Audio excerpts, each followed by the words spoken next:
जय हिंद दोस्तों।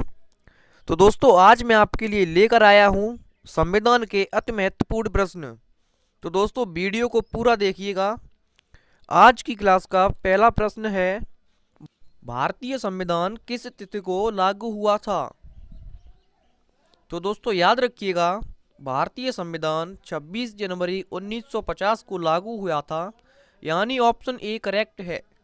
अगला प्रश्न देखिए, भारत का संविधान बनने में कितना समय लगा?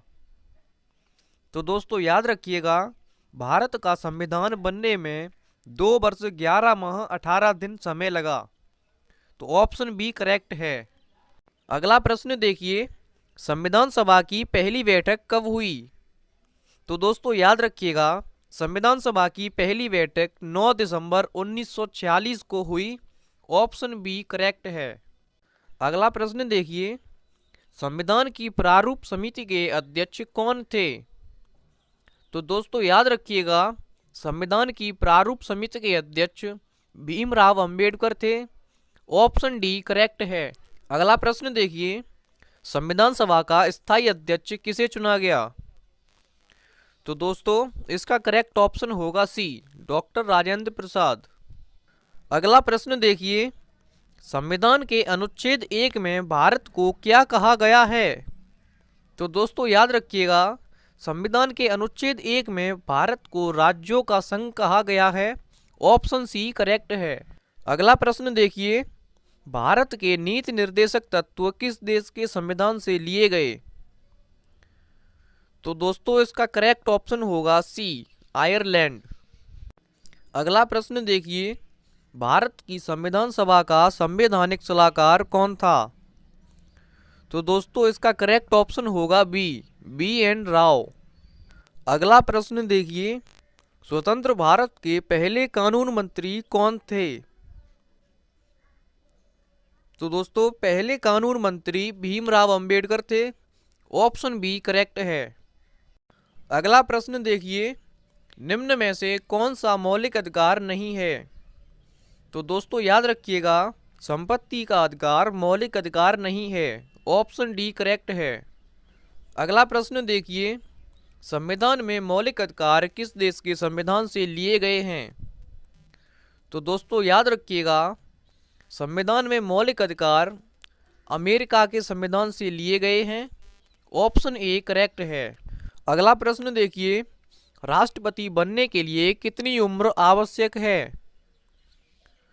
तो दोस्तों राष्ट्रपति बनने के लिए 35 वर्ष उम्र आवश्यक है, यानी ऑप्शन डी करेक्ट है।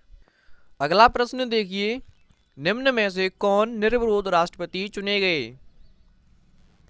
तो दोस्तों याद रखिएगा, नीलम संजीव रेड्डी निर्विरोध राष्ट्रपति चुने गए। अगला प्रश्न देखिए, राष्ट्रपति को शपथ कौन दिलाता है?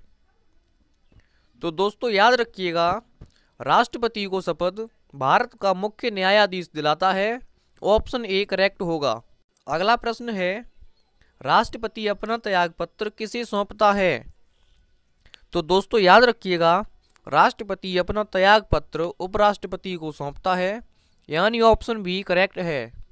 अगला प्रश्न देखिए, भारत का संविधान पूर्ण रूप से तैयार हुआ था? तो दोस्तों याद रखिएगा, 26 नवंबर 1949 को भारत का संविधान पूर्ण रूप से तैयार हुआ था। अगला प्रश्न है, भारतीय राज्य व्यवस्था में सर्वोच्च है? तो दोस्तों याद रखिएगा, भारतीय राज्य व्यवस्था में संविधान सर्वोच्च है। ऑप्शन सी करेक्ट है। प्रश्न नंबर 18, संविधान की 10वीं अनुसूची का संबंध किससे है? तो दोस्तों याद रखिएगा, संविधान की 10वीं अनुसूची का संबंध दल बदल कानून से है। ऑप्शन डी करेक्ट होगा। अगला प्रश्न देखिए, संविधान संसदीय प्रणाली किस देश से ली गई है? तो दोस्तों इसका राइट आंसर होगा ऑप्शन ए, इंग्लैंड। प्रश्न नंबर 20, समानता का अधिकार किस अनुच्छेद में दिया गया है? तो दोस्तों याद रखिएगा, समानता का अधिकार अनुच्छेद 14 से 18 में दिया गया है। ऑप्शन बी करेक्ट है। प्रश्न नंबर 21, मौलिक अधिकारों का निलंबन कौन कर सकता है? तो दोस्तों याद रखिएगा, मौलिक अधिकारों का निलंबन राष्ट्रपति कर सकता है। ऑप्शन सी करेक्ट है। अगला प्रश्न देखिए, संविधान के मूल अधिकारों का संरक्षक कौन है? तो दोस्तों याद रखना, संविधान के मूल अधिकारों का संरक्षक न्यायपालिका होता है। ऑप्शन ए करेक्ट है। अगला प्रश्न देखिए, भारतीय संविधान के अनुसार देश का प्रथम नागरिक कौन होता है? राष्ट्रपति देश का प्रथम नागरिक होता है। ऑप्शन बी करेक्ट है। अगला प्रश्न देखिए, भारतीय सशस्त्र सेनाओं का सर्वोच्च कमांडर कौन होता है? तो दोस्तों इसका राइट आंसर होगा ऑप्शन ए राष्ट्रपति। प्रश्न नंबर 25, संसद को भंग करने के लिए कौन सक्षम है? तो दोस्तों याद रखिएगा, संसद को भंग करने के लिए राष्ट्रपति सक्षम है। ऑप्शन बी करेक्ट है। दोस्तों आज के लिए इतना ही।